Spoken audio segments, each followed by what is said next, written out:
Hey, all right. Welcome back to Raff's Brain, a show about things that are interesting to me. I am your host, Rob Rafferty. Thank you so much for tuning in. To my tens of loyal listeners, I really appreciate you.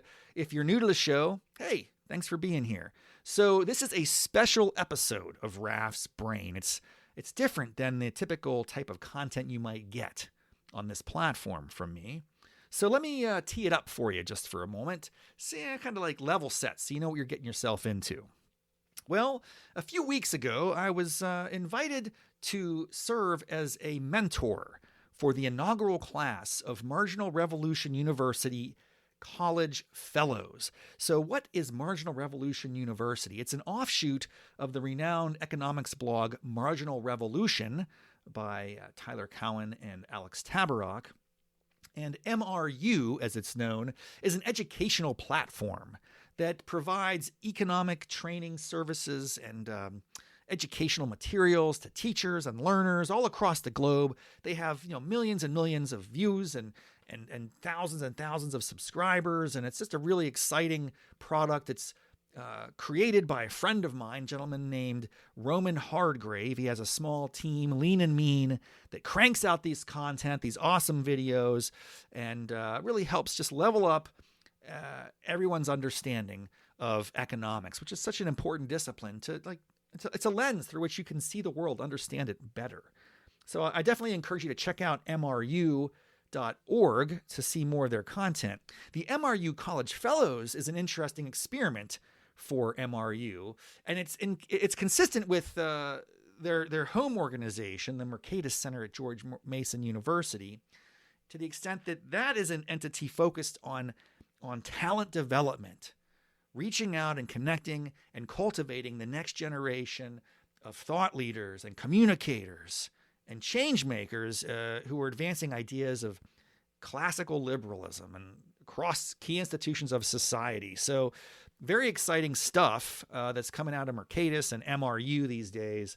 It's a real honor to be a part of this. Of course, I used to work at the Mercatus Center. I did 2 tours of duty, about 12 years, back in the mid-2000s and 2000-aughts. It was just a great time.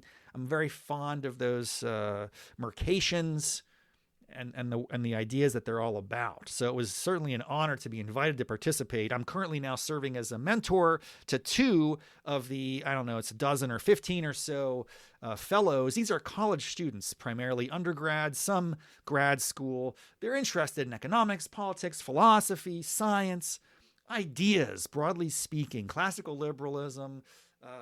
I would argue the ideas that really are at the core of our country's founding and that, as articulated in the Declaration, life, liberty, pursuit of happiness, on and on.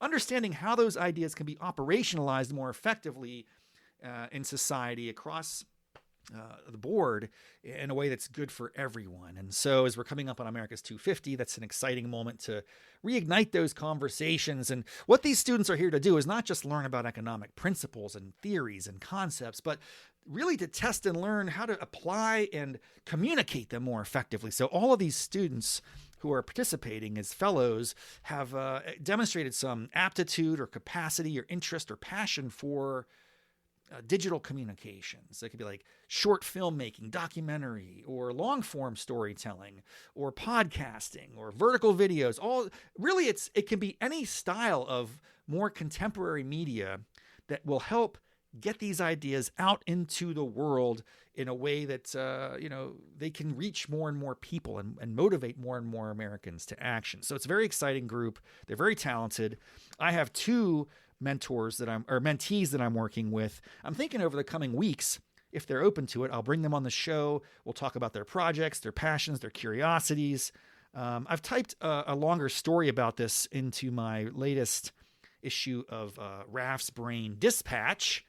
That's my LinkedIn article. It's a monthly write-up of kind of a recap of what's going on. It contains some references to Raff Brain podcast, but other things, work, life, everything all combined. Check that out on my LinkedIn page anytime if you want to learn more. I'll drop some notes in the show notes here, some comments in the show notes, links to Marginal Revolution, MRU, the fellowship, etc., etc. If you have any questions, reach out to me.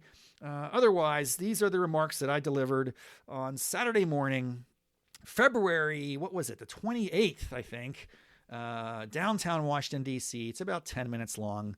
And, I was just trying to hype some people up, get them excited about the opportunity, and explain why I was so motivated and happy to be there. And I'm looking forward to this so much. So enjoy these comments. Let me know what you think. Do you want more of this type of content? I do give remarks every once in a while along these lines to different audiences through work or work adjacent organizations. I'd be curious if people want to hear this stuff.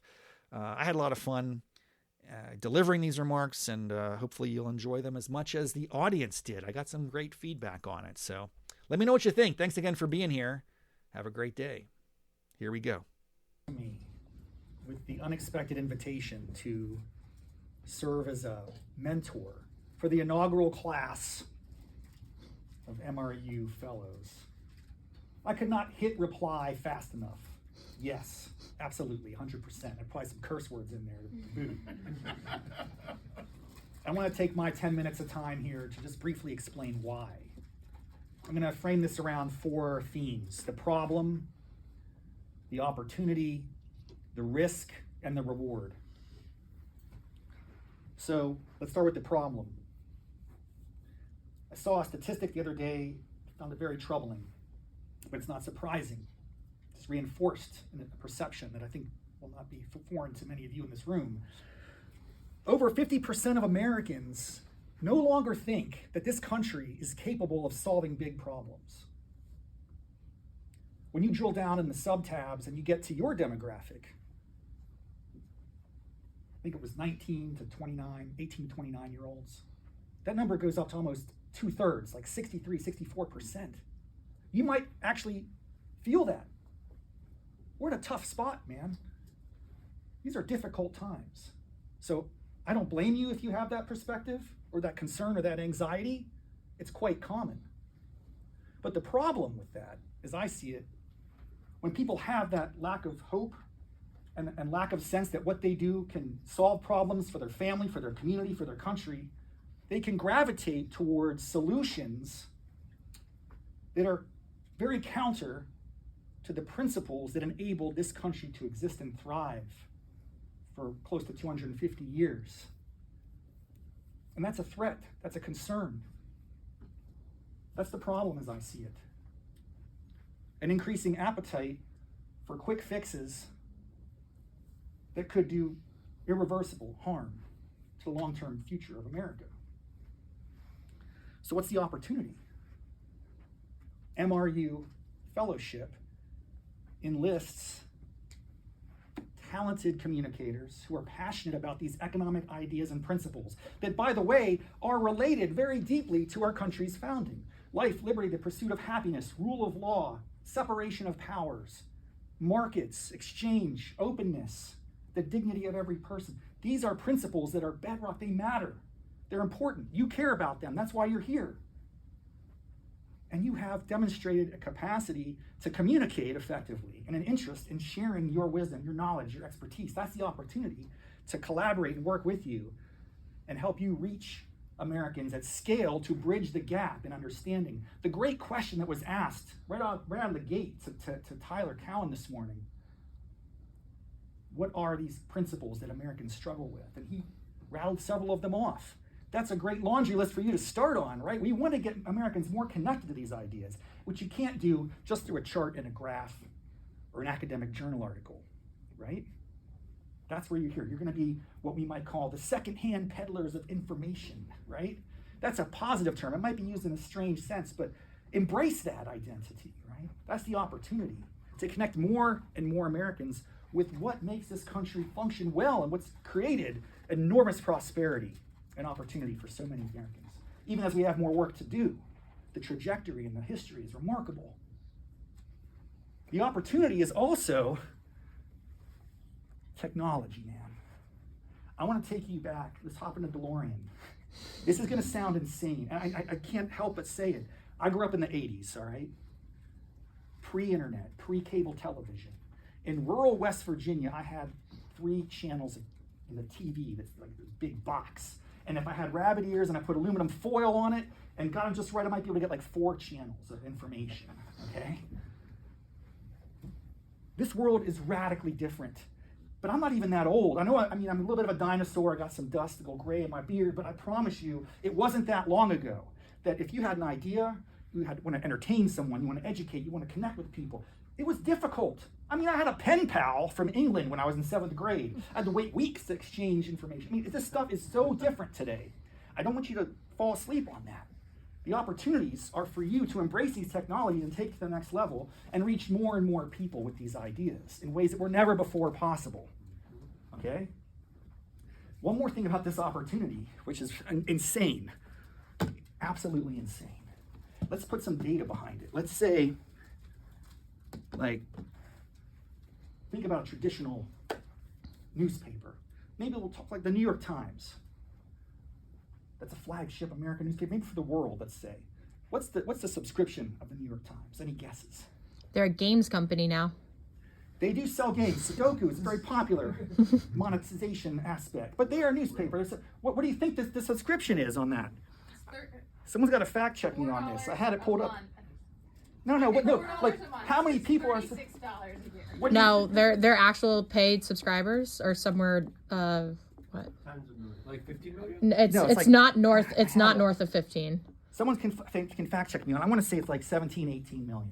Okay. That's a lot of people, right? What about, let's take another example. Fox News, different form, different medium. On average weeknight, what's their viewer audience? Their best weeknight show has a 5.2 million night audience. I know broadcast. Those are big numbers, right? That seems interesting. What did Dan Hayes just say was the subscription of FreeThink? 8.8. Hey, Dan. Hey. 8.5. All right. Big thanks YouTube. Now I love Dan. I love his work, and I'm going to give him a little, plug there. The distribution of the video that Natalie described, millions of views on that. When you take it to the next level and you think about something like Mr. Beast. I had to look this up last night because that number changes a lot. Any guesses? This is mind-boggling. 350. Didn't he just hit his 1 billion view, right? So this depends on how you count. Just subscribers on his base channel, 469. Someone look that up if you want to fact check me. I believe that's what it is. It is. Yeah. If you count it more broadly, other distribution channels, social outlets, etc., it could be approaching 1 billion. Yeah. And where was this guy 10 years ago? Right. Starting YouTube.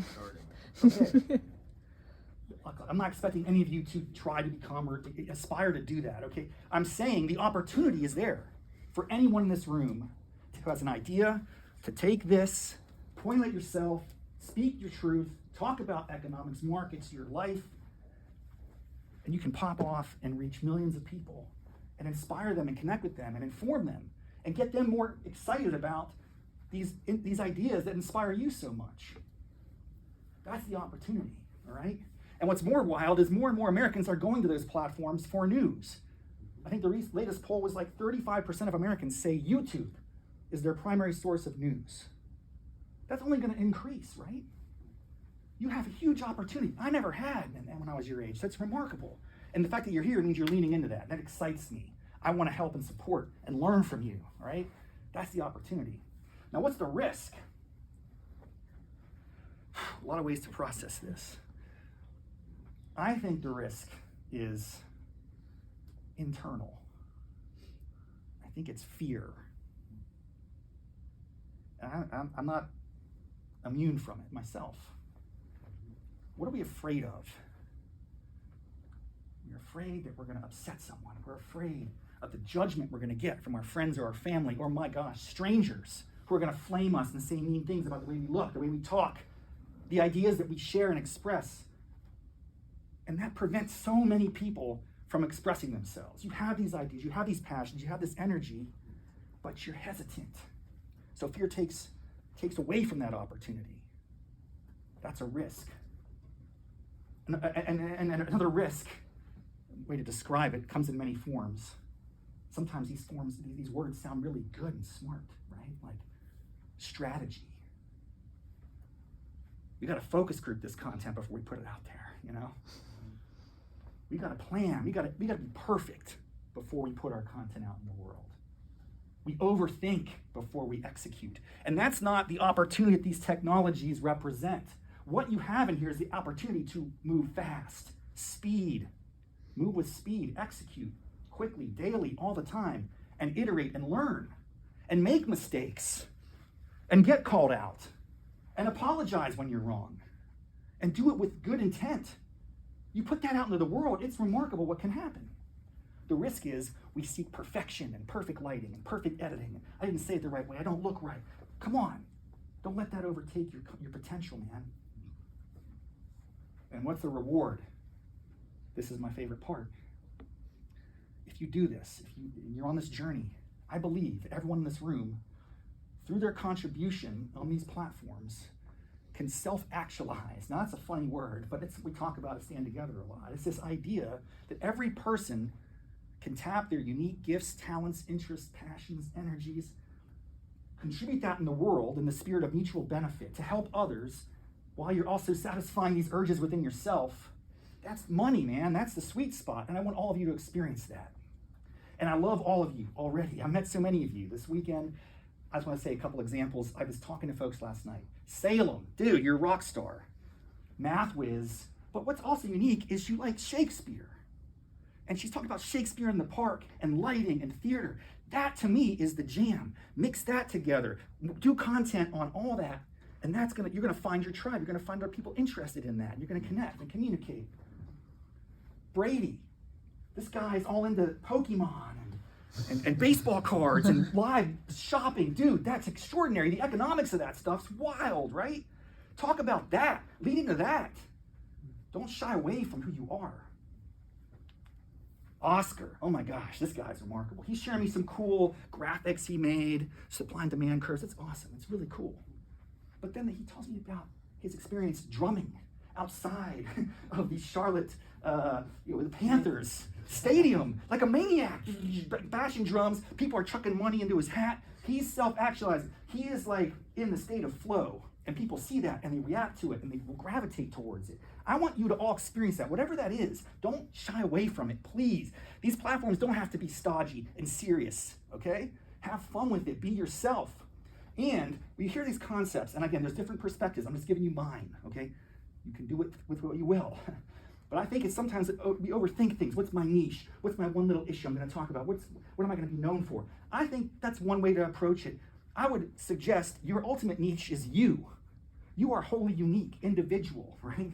No one else in this world is like you. No one ever will be. Lean into that.